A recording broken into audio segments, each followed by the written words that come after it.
Derek, Where are we today? well today we are in Tokyo, Japan. Tokyo, Japan. Yeah, right. No, we're not. We're in Edinburgh by the Greyfriars Bobby. We are by the Greyfriars Bobby, and it's a very famous landmark in Edinburgh where a lot of the tourists come. And Greyfriars Bobby was famous in the 19th century because he safeguarded his owner's grave when he died, until eventually he died himself in 1872. Oh, so there we go. But you can see a popular monument, and everybody comes to rub his nose. Good stuff. Shall we talk about investments? Yeah, let's talk about investment. Is that my line? Welcome to another DB Meets JB. My name's Derek Borthwick. I'm a Mind of Communication specialist, and I combine the latest findings from neuroscience to help individuals and companies with their pitching, presenting, public speaking, sales skills and strategies.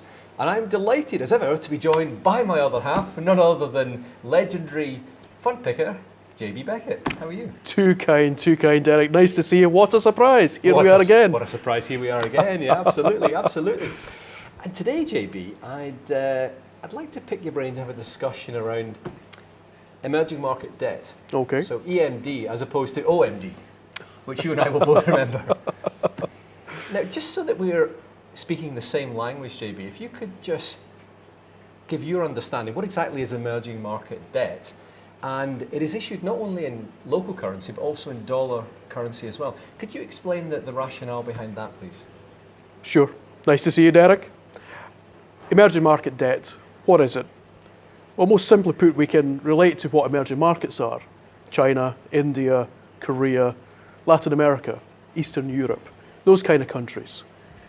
Now, within those countries, you have governments, just like here, who need to raise money, just like here. And you have companies operating within those countries who also need to raise capital to invest, develop, grow. And so they obviously look to the global markets to borrow. And that's essentially what we call emerging market debt. Now, you raised the point about the currency side. What is the difference between local and dollar denominated? And why are there two different types? Well, dollar denominated is the original form of emerging market debt. Why? Because it was ostensibly the big US banks, the big US investment managers who created those markets. They created the opportunity to feed capital into emerging markets and allow them to borrow. So that's why the dollar denominated market, and today it still remains the vast majority of the sector. But as those markets begin to mature, as they begin to develop, local investors also want to invest in that debt as well. And it makes more sense for them to invest in their own currency. Sure. Also, for foreign investors, buying debt in dollar terms doesn't always make a lot of sense. So if you're a non-dollar investor, you might be concerned about the dollar becoming harder, for the rates to be rising.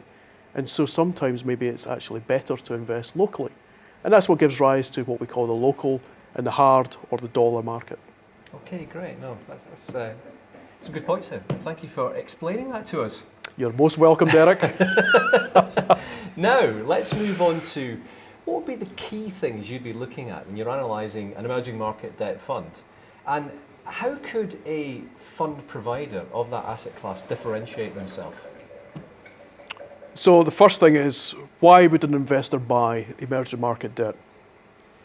I think we all have to recognise that there's something in there about adding risk to the portfolio. Now, why would one just go out their way to add more risk to your portfolio? Well, it's because you're compensated for it, Derek. You're compensated it through a higher level of yield. So you can actually increase the amount of income that you earn from those markets. There's also something in terms of country diversification. I think we could all recognise that you don't necessarily want to just hold the debt in one country, whether it's the UK or it's the United States or it's Europe. Perhaps you want to spread your portfolio a little bit further afield. So diversification, adding risk. And that's ostensibly why investors will own emerging market debt, not for really any other reason. And I think fund managers have to reflect on that when they're thinking about, well, how do I diversify myself in that? How do fund managers diversify themselves in emerging market debt? Well, it's not unlike any other type of bond portfolio.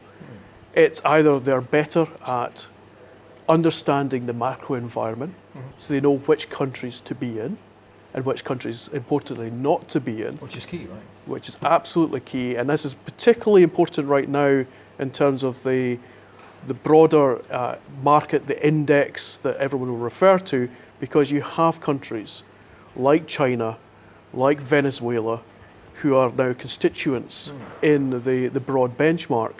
But you might be looking to a fund manager to make a decision as to whether to hold Chinese debt or not, and if so, how much, and whether to hold Venezuelan debt, and if so, how much.